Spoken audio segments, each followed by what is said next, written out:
Jamnagar city B division police સ્ટેશનમાં દાખલ થયેલી ફરિયાદની વિગત મુજબ આ કામના જે બે આરોપી છે ભાર્ગવ વિજયભાઈ ત્રિવેદી અને દિવ્યાબેન જયેશભાઈ મુંગરા, આ બંને આરોપીઓ દ્વારા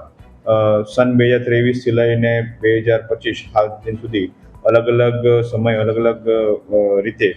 જે પોતાનો બેંક એકાઉન્ટ બેંક ઓફ બરોડાનું શાખાનું છે તેમાં રકમ 17,20,000 રૂપિયા, તેમજ આ સિવાય 3 એકાઉન્ટ બીજા છે અને અલગ અલગ ટાઈમે પોતાના સરકારી નાણાંની ઉચાપત કરેલું છે અને જે સરકારી નાણાંની વિશ્વાસઘાતનું કલમ દાખલ કરી